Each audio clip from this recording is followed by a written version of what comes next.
Hey guys, EBPMAN here. Now if you've dreamed of having a home theater experience but found that you just don't have the right lighting or space to have it, would you like to have a 150-inch movie experience with just a few inches from the wall?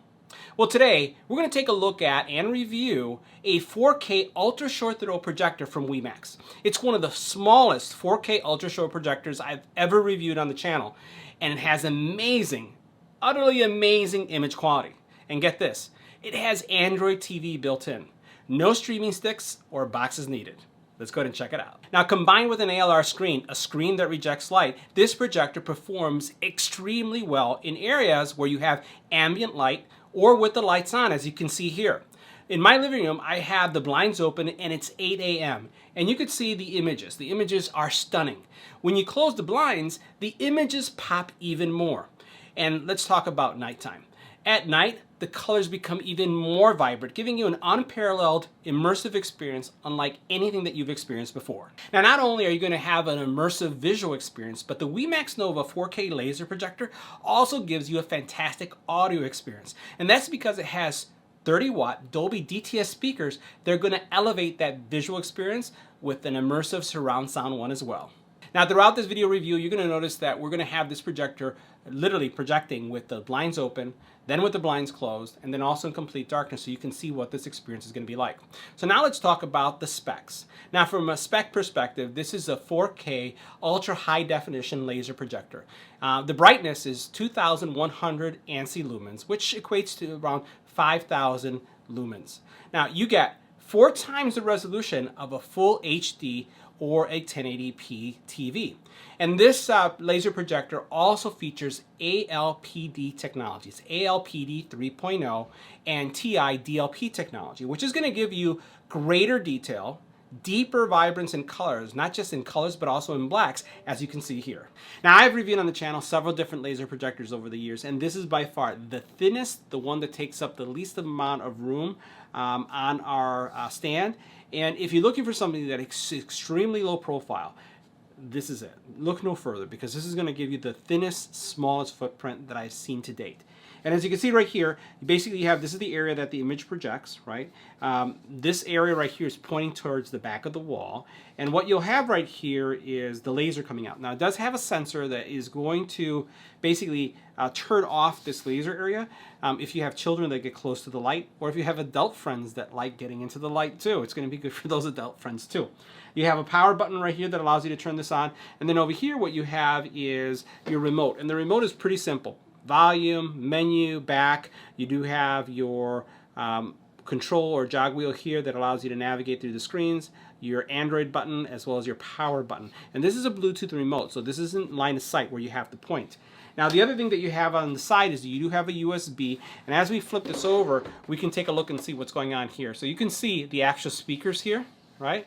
And you'll notice that one is larger than the other. You have a tweeter right here, and then you have a standard speaker, right?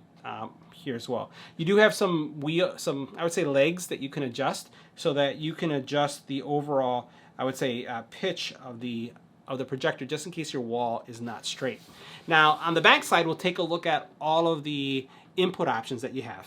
Now, in the back, as you can see, you have several HDMI source options. So you have 3 HDMIs. One of them is ARC, and then what you have is another USB here. You have audio out, right? You have AV input, you have optical as well. So if you want to connect, let's say, for example, Sonos soundbar to this, you can do that as well. And then you have Ethernet. Keep in mind that this is also Wi-Fi ready, and this is how I've been using it, and it streams without a problem. Now, this projector is running the latest version of Android TV. And as you can see by the interface, it's much improved, giving you recommendations, highlighting the apps that you use, and just giving you a more pleasant overall experience. Now, it does support Google Voice, so you're able to use your voice to search for shows, movies, as well as content on YouTube. At the very top, you'll notice that you have Home, you have Discover, you also then have apps that are available to download, and again, this is supporting the full Android ecosystem. And the cool thing about this projector is that, again, all these things are available to you, eliminating the need literally for any kind of dongles. So this is just the projector projecting this content. Now, as we go into this area, you'll be able to add devices. You do have a number of HDMI ports that you can connect with, and then you have some settings. So let's go into the settings area to see what's there. Now in the settings section, you're going to find a lot of configuration options. First of all, you can name this device because this is a Chromecast device, meaning that you can cast from your phone, your tablet, any kind of solution that's going to support Chromecast casting will be able to support this. Now if we go into the projector setting, a couple things are going to be found here. This is an area where you're going to be able to adjust your focus, and you can see this is what the focus area would look like, and you're able to adjust this rather easily to get a real nice viewing image. Now one of the things I wanted to highlight is that what I really like about this projector is that the keystone correction that it has really does a really nice job of bringing all the points in. I've worked with a lot of different projectors, and I find that there's always some spillage that happens to the left or to the right, but this one does a really nice job of keeping everything nice and tight. Now, in addition to being able to manage those settings, you also do have various projection modes. Let's check them out. Now for the projection method area, you can change it from either front projection, rear projection, front projection ceiling mount, or rear projection ceiling mount. Now this projector has an incredibly small footprint, and you can see that here in the shot. But the fact that you can mount this behind a wall or put this in a ceiling makes this incredibly flexible. What I really like about this projector is because it is so small and the throw needs no more than like 20 inches, as you can see from the distance of my wall, you're able to actually put this in a behind the wall setting without having to have a lot of depth. Love that about this projector. Now the projector also has a safety feature for those of you who have children and may be concerned about the laser, because it is an actual laser that's projecting. It does have an infrared body sensor so that if you get close to the projector, it will turn off the laser, preventing any kind of harm to any children who may be tempted, or adults for that matter, that may want to look into the light. Now in your image area, you do have the ability to make some modifications here, so you can have a standard mode, movie mode, and we'll go through each one. I don't know if much of this will be apparent just on the text, but you could actually change each one of these, and there's a slight change depending on what you're looking at.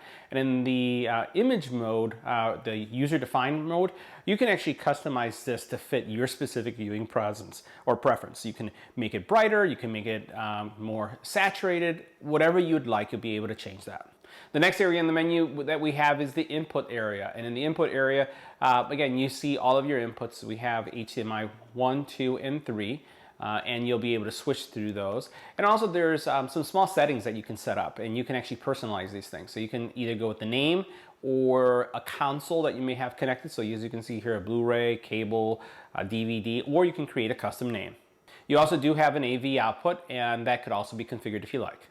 Now one other cool setting that you have is that you can have the HDMIs themselves, the devices that are connected to the HDMIs, to connect or control your device. So that's something, if you have it enabled, you'll be able to do using this specific feature.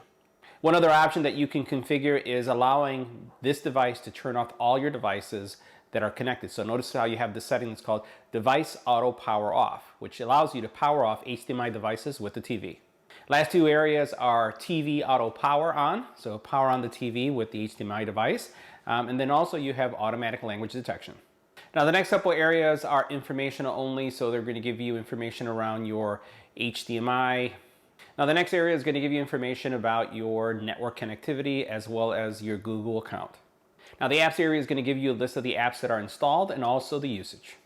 Now there's one other area, which is your device preferences, and in this area you can set up your language, your time, your keyboard. You can also look at the storage. You can adjust your home screen. It gives you standard configurability that you find in any, I would say, Android TV.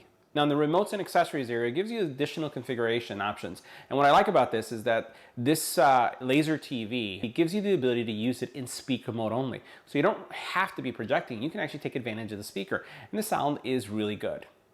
Now from a streaming perspective, the stream is pretty fast. I just want to give you an example of just a recently released video that we just launched. And we'll go ahead into this one right here. This one was just released 5 hours ago on the iPad. And just want to give you a sense of how quickly it streams. So I'm going to go ahead and launch it. And again, this is streaming, again, coming from my network wirelessly. So it's not Ethernet connected, even though you have an Ethernet option, but again, the speed of the stream is great. So guys, that wraps up our review of the Wemax 4K Ultra Short Throw projector. One of the smallest, one of the best performing projectors that we reviewed to date. See you in the next one.